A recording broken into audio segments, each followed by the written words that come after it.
Hello, and welcome to the North Coast Journal Preview, where we take a look at the stories being followed in the upcoming edition of the North Coast Journal. I'm your host, Dave Frank. I'm joined here today by North Coast Journal's news editor, Thad Greenson, and arts and features editor, Jennifer Famico Cahill. Welcome, guys. Hi, Dave. How you doing? How you doing? Pretty good. We got lots of sunshine. That's always a good thing. I appreciate that. Double thumbs up. And we're just going to dive right into it. Thad, I saw in the North Coast Journal today that there's been a change in the status here in Humboldt. You want to tell us a little bit about that? Yeah, Humboldt County has been, I'm never really quite sure whether to say downgraded or upgraded, but the state has moved Humboldt from its purple, most restrictive COVID risk tier to its red, substantial risk tier, which is just a little bit of a step below, but means that local conditions are improving regarding epidemiology and the trends. But it also means some local businesses can reopen indoor services and other ones can expand indoor services a little bit. So I think most would think it's a very welcome development. I think that's an upgrade. That's definitely an upgrade. So I know that in the article that I saw, there was some statistics, some facts about the improvement in our metrics here. Mm-hmm. Can you tell us a little bit about what you heard from the public health officer this week? Yeah, I think the main takeaway is that in contrast to when we were momentarily bumped down to the red tier back in January, at that point, it came as a huge surprise to local health officials. It didn't really seem like the new the less restrictive designation fit with local epidemiology numbers, case trends, and case positivity or test positivity rates. This time, it really does seem to fit. And so this was a change that was expected, local officials expected to happen, and really are hopeful can be staying and can be lasting. And so, I think Michelle Stevens, the public health director, said something to the extent yesterday of, we hope never to go back to purple. And that feels like it's a realistic possibility to them. So it's good news. Yeah, so it's great. It's definitely a positive that our status has improved. I noticed in the article that our test positivity rate in the community is below that 5% threshold. It's closer to 2%, 2.7%. That's a trend that's been getting better. And what's significant about that for us, do you think? So the test positivity rate, a lot of epidemiologists believe is the number to look at if you're really looking at kind of the amount of COVID spread in the community, because if you do a ton more testing, you're gonna find more positive cases, right? But really the best metric for kind of assessing the extent of spread and stuff is that test positivity rate, and that's of everybody who gets tested in a given day or week. It's the percentage of those tests that come back positive, and so. I don't have the numbers right in front of me, but I think for a long time, our numbers were really low and, sub 5%. And then in November, they started really creeping up and got peaked out about 10% in January. And this month, they're back down. I think for the month overall, we're about 6.5, somewhere between 6.5 and 7%. But they are really trending down. And so, yeah, for the week of data that the state looked at, it was sub 4%, which is a really good indication that COVID is less pervasive in the community than it once was. And so, I would encourage everybody, when you're looking at these test reports that the county puts out daily, don't fixate so much on that case number. It's really the percentage of tests that come back positive. And so there could be 50 cases reported in a day, as there were Monday, based on several days of tests. But, that number looks a lot different if it's 50 out of 150 tests come back positive, or if it's 50 out of 1,500 tests. Excellent. Thank you for clarifying. I think that's an important distinction. And so you guys have this really cool graphic in the article that explains what red means for everybody across all the different categories. But are there any that you'd like to just share with us here, how this change will impact people's daily lives? Well, I think the biggest changes that most people are interested in is indoor dining is now allowed once again in Humboldt County. They cap capacity at 25%, so it's on a really limited scale, but it is once again allowed. And then movie theaters are also allowed to reopen at 25% capacity. So I think those are the changes that people are probably most interested in. But it does change, everything. Also, I guess places of worship are allowed to expand capacity and activities a little bit. And then, yeah, there's reverberating impacts. Retail can have a few more people in the store at a time and stuff like that. Excellent. Thanks. So if folks want to check it out, it is available online, and also the Mhm. county has those resources available in all social media, website, everything. Yeah. So the information is available out there. But what else are you covering COVID related? I saw an amazing article that you put out, and I can't wait to talk to you about it. Yeah, thanks. We last week the county announced that it had identified a never before seen strain of COVID that had circulated here in Humboldt County, and so it was kind of, there's been a lot in the news recently about variants and stuff, but this was, kind of our own local story of how a variant popped up and what happened with it. So I I'm have to sorry. say, I really preferred when we had our own flying squirrel. That was so much better than our own variant of COVID. But True, a lot cuter. yeah, It put us on the map compared to Hmm. this little blip in COVID history. But can you tell us about how we found out we had our own isolated variant here, and then kind of where it was that they found it? Yeah, definitely. So, going back, I want to say since June or so, the county has been partnering with the Chan Zuckerberg BioHub in the Bay Area, which is a genomic sequencing project that is seeking to kind of get as many samples of COVID from as many different places and then map out their genetics, so they can really get an up close look at the virus and how it might be changing. And back, I don't know, in the fall, I think October, November, I talked to Jeremy Corrigan, who's the local public health lab manager, about this project, and he was really excited about it because he was saying that it would really allow Humboldt County to better understand both if any mutations happen, but then also just kind of how the virus spread. And so he used kind of an example of if contact tracers were really struggling to figure out whether somebody was infected by one of two different groups that both of which had COVID circulating, that this project through the genomic sequencing would really allow them to figure out exactly where the strain of transmission was, which I thought was fascinating. But he also explained that it's not a project that's happening in real time. So it's more academic. It's a look back, because they have to get the local public health lab has to get kind of a collection of positive samples and then ship them down to the Bay Area where they fall in line and then get sequenced, which, is a bit of a time consuming process. And then the information comes back to Humboldt. So there is a lag time. And so, several weeks ago, the county was notified that some of the samples that they had, or one of the samples in particular that they had taken from we're not sure if it's a resident or a staff member, but one of the people infected at the Granada Rehabilitation and Wellness Facility in Eureka, which, as I think most people know, was the scene of a really large outbreak, and a really outbreak that was really pervasive and hard to get a handle on, that ended up infecting about 100 people and leading to 13 of the county's 33 COVID deaths. So one of these had this mutation that the genomic sequencing project had never seen before. They shared it also out when, in scientific communities, and nowhere else had this exact kind of variant of COVID or this mutation of COVID been seen and documented. As you kind of alluded, it's a blip, which I think is really important for people to understand, is that according to county officials, they really believe, pretty certainly that this is not a variant that's transmitting out in the community, that's not active, that it was really isolated to the Granada outbreak and was quarantined there, basically did not get outside of the facility, did not transmit outside the facility, and so it basically died there. So this really was a variant that was around for a blip in time and is no longer, is what they believe, which is good news.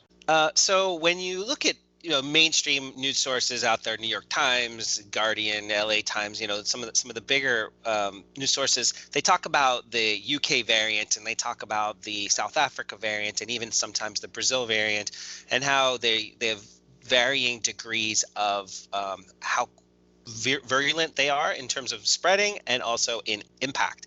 But I've never seen anybody explain so clearly, in layman's terms, what it means when there is such a thing like a mutation or a variant, as in your article. So can you just tell us a little bit? I know it's a little techie or wonky or whatever, but can you tell us a little bit about what it even means to be a variant, and then what our takeaway should be, knowing that we have that blip in our local history? Yeah, absolutely. So it's super complicated, and I kind of did a deep dive to try to understand it last week. But basically, the COVID virus is covered with what are called these spike proteins, and they're these chains of amino acids, some 1,200 of them, that kind of create these little spikes that dot the outside of the COVID virus. And basically, these spike proteins are what allow the virus to enter the human body, and so they come into contact with the human cell and attach to it, and then they transmit the virus kind of genetic code into the person's body. And then once it enters the body, the virus then replicates and replicates and replicates. So you're just talking about thousands, if not millions, of these reactions of this virus replicating itself. And when it does that, sometimes there will be a mutation. And so, I mean, it's kind of like an evolutionary process, but sped up into within a single body in the matter of a couple days. But as this virus is infecting you, it's replicating itself, and there can be subtle changes, mutations, where part of the virus just changes, and that has kind of these different impacts. And one of the reasons I think that it was easier for me to explain the Humboldt variant than, say, the UK, the B.1.1.7 variant that is, I think, getting a lot of attention because it's believed to be more transmissible and is really taking over swaths of the globe right now, is that the Humboldt variant was limited to a single place. So it's one amino acid in this chain that changed, whereas the UK variant is multiple mutations all at once, which makes it really much harder to figure out kind of what it's doing and how it's different. But in the Humboldt variety, it's a change on the 501st amino acid. So when you sequence out these 1,200 plus amino acids, it's the 501st. And it's on the tip of the spike protein that kind of dot the virus. And what it does is the term that I think Dr. Ian Hoffman, our public health officer, used is that it makes it sticky. And so it means that if it comes into contact with human skin, or a human cell, it's more likely to adhere to it. And so the analogy I used in the story is that I was trying to understand it, and it's not that it makes the virus more potent or anything like that, but it makes it more likely to stick to you. And so I kind of likened it to a burr. So you have this like little seed, and it's got these little spikes or these little hairs growing on it. And when those hairs or spikes aren't really mature, the burr's not really going to stick to your clothes. You might walk through a field, you might get one or two, but it's not really at full force. And so what I liken it to is that this 501st mutation makes it much more sticky. And so it kind of makes that burr at full health or at full maturity, where those like little prongs are really ready to stick into a cell and keep it there. And so really what it means is that if just because you come into contact or are exposed to the virus doesn't necessarily mean you're going to contract it. And this means that with this particular mutation of the virus, people, it seems, are more likely to contract it if they come into contact with it. And so, I mean, I think the biggest takeaway from all of this is that we're really hopeful about vaccines. There's vaccine information coming out every day. We really feel like we're hoping that light's at the end of the tunnel. But this virus is also changing, and it's an evolutionary process at play where this virus wants to survive. It wants to find ways to be more, more transmittable, and it's going to keep changing. And we need to stay hyper vigilant about wearing those masks and washing our hands and practicing social distancing and all that stuff, until we really know kind of what these variants can and can't do, how they interact with the vaccine, how effective the vaccine is against them. Obviously, when the vaccine went through trials, it was studied against kind of one particular type of COVID-19, and now that type is changing. And so I think epidemiologists are optimistic that the vaccine will be effective against these new variants, but we just don't know for sure.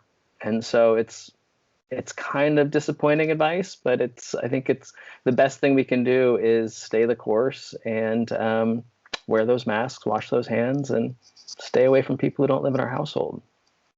Like you said, it's still time to be vigilant, despite how long it's been so far. We still have to just be disciplined. So thank you for explaining it. Super clear. There's a lot more in the article if you're into it, and we look forward to talking to you more about it in the future as we learn more about the vaccine's effectiveness. Yeah, thanks, Sam. You are most welcome. How about you, Jennifer? What are you covering this week in the Arts and Features Beat? Well, David, I am looking at some of the laws around food businesses in Humboldt County. You may have heard that we have cottage food businesses, which allow somebody to, for example, get a license, get their checklist of regulations all set for their kitchen and have it set up, according to code, and say make breads, jams, all kinds of things, homemade soap, et cetera, et cetera. There are lots of different things you can make in your home and sell to the public, either through a third party, like a retail operation, or directly to the public. And it's all very lovely. However, you may also be seeing online, for example, I'm seeing a lot in my Instagram feed and on Facebook, businesses that are selling meals, like maybe, I don't know, a tray of lasagna or something like that. And unlike the cottage food licenses, it's illegal. If it's not being cooked in a commercial kitchen in Humboldt County, that's illegal. So, for example, again, something that is not going to have as high a risk for foodborne illness, for example, like bread. There are lots of great places that have like baked goods and stuff, people who are doing baked goods and things like that out of their home. Totally fine. However, doing foods like, say, a tray of enchiladas, not so great. And I talked to a couple of people. I talked to folks from the county, the Department of Health and Human Services. And I also talked to a couple of people who had home businesses and then didn't. So, for example, Sherry Bazan, who runs Especialis Meals and Catering, had a pretty brisk business, particularly in tamales. And she was making them at home and selling them. And she was going on the idea that this is okay in Humboldt County. She had been making and selling tamales and other food for her son's football team fundraisers for years and with no problems. And she had also been a cafeteria worker. She was the head of food services at South Bay School District. So no problem, right? She knows what she's doing. She's certified to handle food. Good to go. So she was selling things. And then a couple months in, somebody on her Facebook comments was like, yeah, I don't know are you licensed for this? And then she got a call from DHHS and they were like, you need to shut this down. Wow. And this is your first warning, but after this, you will be fined. And the fines can go per day that you're open and operating, can go from $25 to $1,000. And there can even be jail time, which that's a lot for a stack of tamales. Yeah. So, and honestly, for who among us has not, I don't know, for example, just off the top of my head, bought tofu out of a paint bucket from an old woman on the street in Chinatown. Maybe you have. A lot of us have, bought, like at a bake sale, we don't think twice, right? We buy some cupcakes from somebody, etc. But there are actually reasons why we have this rule. In California, in 2018, Assembly Bill 626 passed, which allowed people to cook and sell food out of their homes. It's something that cities and counties were left to decide whether or not they would adopt as well. So in some places in California, like your cousin who's in San Diego, might be fine to run whatever business and make quiches and sell them from their house, but not in Humboldt County unless you're on tribal land. So it was really interesting talking to Sherry about how she, her perceptions about like what is okay and what isn't okay, and in her experience, but the Department of Health and Human Services isn't as worried about people like Sherry who have experience and are licensed food handlers. They're mostly worried about people who are not experienced because they don't have, first of all, the manpower to go out the human power to go out and check everybody's kitchens and homes. It's a self-reported checklist for the cottage food operations for bread and jams and things like that. And that includes things like you can't have a child under 12 in your kitchen. You can't have pets in your kitchen. There can't be smoking, and you can't be cooking your own food in your kitchen at the same time. So there are a lot of rules there that they're already busy enforcing and trying to keep up with. But for these higher risk things, the county and a number of organizations, including the California Health Officers and the Humboldt County Board of Supervisors and the Department of Health and Human Services, they all agreed that there were just too many exceptions in AB 626 that left consumers vulnerable to potential health hazards. And, while I did buy that tofu out of that paint bucket, I have also been to a potluck where, there was a little cat hair in that spanakopita, and I didn't feel great about it. So I absolutely understand, kind of both sides. It's been a really hard time for restaurant workers in particular. And so a lot of chefs, cooks, people who work in the industry have been making ends meet elsewhere in California legally. But if you see somebody not using a commercial kitchen in Humboldt County, that's illegal. And it's hard to get a commercial kitchen. Right now, there is nothing available, not for love or money. There are a couple of hours, nights and weekends, if you want to be at the FoodWorks Culinary Center in Arcata, but that's it. Eventually, Especialis found a home in Fortuna at a facility that was inside of an apartment complex, and they were able to, it's like a certified food facility, so she was able to get it, but that was like a miracle. So now she's back in business, above board, working along, but there are a lot of places out there, a lot of home businesses operating, and I'm not naming names, but it's worth asking, is this prepared in a commercial kitchen? Because it's healthier for you, and it's entirely possible that the person running the business doesn't know it's illegal. And, do both of you the favor by checking it out before you order that lasagna.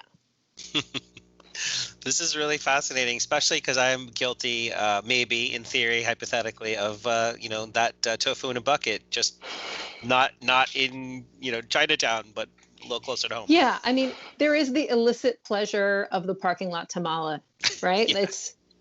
It's not a thing. Are you reading my mind? Yeah, but it's possible. It's possible that somebody could figure out a sharing agreement, et cetera, et cetera. So, I still hold out hope that somebody will open another, culinary kitchen for the public. And, it's been a hard time for people who cook, both financially and psychologically. Not being able to do the thing you're born to do has been hard on people. So hopefully it'll be a little easier for people in the future to make their businesses operate above board, but it's tough out there right now. Yeah. Well, there's a checklist out there if a commercial kitchen does open up. That's the good news. There's something to follow. Well, thank you. This was really cool. I really appreciate the insights this week. I think that's just about going to do it for us this week. North Coast Journal is available on newsstands now and available online. Pick one up. Stay informed. Stay safe. Thad and Jennifer, until next time, till I see you again next week, take care. Thanks, Dan. See you next week.